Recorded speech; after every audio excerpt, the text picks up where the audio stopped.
என்ன முரட்டு பக்தி, என்ன முரட்டு பக்தி! இப்படி ஒரு முரட்டு பக்தி நான் பார்த்ததே இல்லையே. துண்டை கட்டிட்டு வேட்டிய அவனுக்கு கொடுத்துட்டீங்களே. அடிக்கிற வெயிலும் உதற சருகும் என் ஆண்டவன் மேல விழுந்துகிட்டு இருந்ததை பாத்துங்க. என்னால பொறுத்துக்க முடியல. அதனாலதான் இப்ப செஞ்சேன். இதுக்கு மேல இந்த ஏழையால வேற என்னங்க செய்ய முடியும்? ஐயா, நீங்க யாருங்க? நான் குமரன் கிராமபோன் கம்பெனி சொந்தக்காரர். கார்ல இந்த பக்கமா போயிட்டு இருந்த என்ன உங்க பாட்டோட இனிமை இங்க கொண்டு வந்து நிறுத்திருச்சு.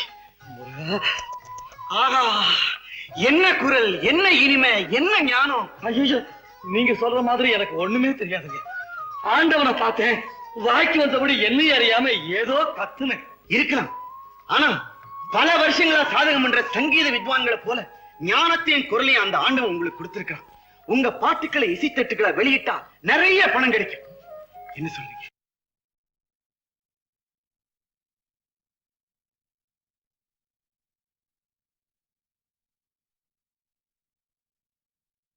வேண்டாம், அவனையே வாத்தி பாடுங்க. அதுல வர்ற வருமானத்தை வச்சு கட்ட கோவணம் கூட இல்லாம இருக்கிற உங்க தெய்வத்துக்கு பட்டு பீதாம்பரம் கட்டலாமே. உங்க வேட்டி நிழல நிற்கிற உங்க தெய்வத்துக்கு விமானத்தோட பெரிய கோவிலம் கட்டலாமே. விதவிதமா அலங்காரம் பண்ணி விழாக்கள் எடுக்கலாமே.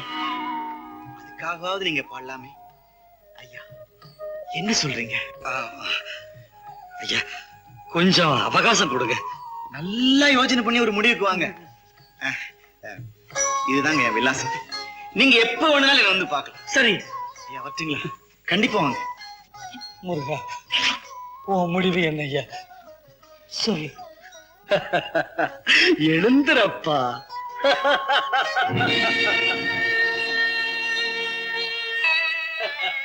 சாமி, நீங்க பாம்பாட்டி சித்தர் என்று என்னை சொல்வார்கள். ஒரு நாள் வெள்ளியங்கிரி சென்று சிவபெருமானை தரிசனம் செய்துவிட்டு போகமாமுனிவர் அழைப்பிற்கிணங்க பழனி ஆண்டவனை தரிசிக்க இந்த மருதமணி வழியாக வந்து கொண்டிருந்தேன். அதிகமாகிவிட்டதப்பா, தாகம் அதிகமாகிவிட்டது.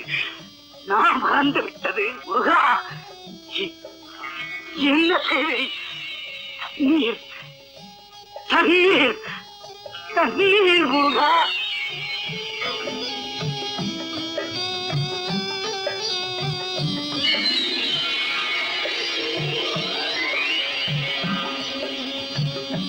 முருகையா, எங்கு தேடியும் தண்ணீர் கிடைக்கவில்லை அப்பா. சகல ரோகத்தையும் தீர்க்க இந்த மலையில் எத்தனை மூலிகைகள் இருந்தும் என் தாகத்தை தீர்க்க ஒரு சொட்டு தண்ணீர் கூட இல்லையே அப்பா. முருகையா, முருகா, என்ன செய்தேன்? நான் நடக்க கூட முடியவில்லை அப்பா. கால்கள் தடுமாறுகிறது. உன்னை காண வேண்டும் என்று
முருகா, நான் மயங்கி கீழே விழுந்த போது நீரத்து கிடந்த இந்த இடத்தில் எப்படி அப்பா நீர் வந்தது? எப்படி நீர் வந்தது?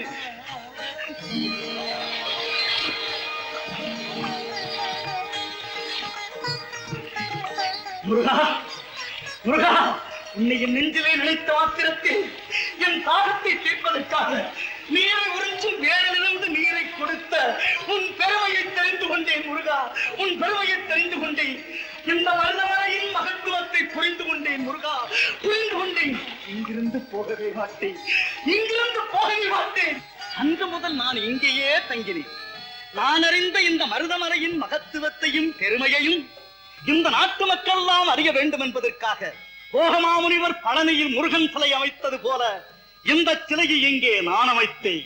என் தாகத்தை தீர்த்த அந்த ஜலத்தையும் அந்த ஜலத்தை தந்த இந்த மருத மரத்தையும் இணைத்து என் தெய்வத்திற்கு மருதாச்சலம் என்று பெயரையும் வைத்தேன். இந்த மருதமலை மீது குடிகொண்டிருக்கும் மருதாச்சல மூர்த்தியை உண்மையோடு யார் எதை நேசித்து வந்தாலும் அவர் வேண்டியது எல்லாம் வேண்டியபடியே கொடுப்பார். தீராத வலிகளையும் தீர்ப்பான். அவனே கெதியென்று வருவோர்களுக்கு கவலைகளை தீர்ப்பான், இன்பங்களை சேர்ப்பான். இந்த உண்மையை இந்த உலகத்தவர்களுக்கெல்லாம் எடுத்து உரைத்து உணர்த்துவதற்குள் ஆண்டவன் என்னை அழைத்துக் கொண்டான். நான் தொடங்கி வைத்த இந்த பணியை நீ செய்ய வேண்டும் என்பதற்காகத்தான் இந்த இறைவன் உன்னை இங்கே அழைத்து வந்திருக்கிறான். அவனையே நீ பாடு, அவனையே நீ பாடு, அவனையே நீ பாடு.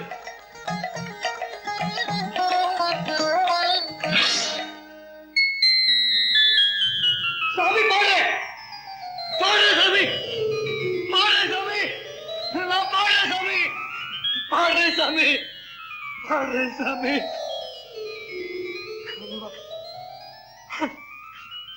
கனவா? மருதமலை ஆண்டவனே, உன் முடிவை நீ சொல்லிட்டேன். போறப்பா, போறேன். என்னப்பா இது ரொம்ப பழைய வண்டியா இருக்கு. நீ சொல்ற விலை ரொம்ப அதிகம். இத பாரு, ஏதோ அவசரம் உன் ஸ்நேகங்களை தேட போறேன்னு சொல்றேன்.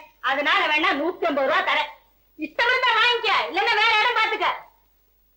சரிங்க, 150 கொடுங்க. சரி, வண்டியை என் பேர்ல எழுதி கொடுத்துட்டு பணத்தை வாங்கிட்டு. ஐயா, நின்னுகிட்டே இருக்கிறீங்க.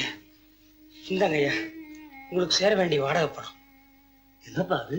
இவ்வளவு சீக்கிரம் பணத்தை எப்படி புரட்டின? வண்டியை வித்துட்டேன். என்னது, எனக்காகவா வண்டியை வித்துட்டேன்? இல்லைங்க ஐயா, என் குமாரதேவனுக்காக. அவனை பிரிஞ்சு அவனை பார்க்காம நான் ஒரு நிமிடம் இந்த வீட்டுல இருக்க முடியாது ஐயா. அவனை தேடி நான் இந்த ஊரை விட்டே போறதா முடிவு பண்ணிட்டேன். ஐயா, இது நாள் வரைக்கும் நீங்க எங்களுக்கு காட்டின அன்புக்கும் ஆதரவுக்கும் ரொம்ப நன்றி. இந்தாங்க ஐயா, வீட்டு சாவி. வரையா.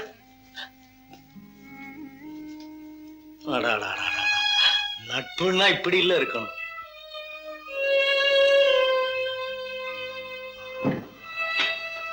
Sir, post.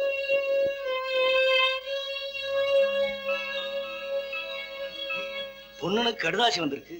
அடடே, அவசரப்பட்டு போயிட்டானே, அவனை எங்க போய் தேடுறது? பொண்ணா, மூட்டை தூக்கி கொண்டிருந்த என்னை என் முருகன் பாட்டை பாடும்படி பணித்து விட்டான். திங்கள் அன்று நான் முதன்முறையாக பாடப் போகிறேன். குறிப்பிட்ட விலாசத்துக்கு உடன் வரவும். குமாரதேவன் பாட போறானா?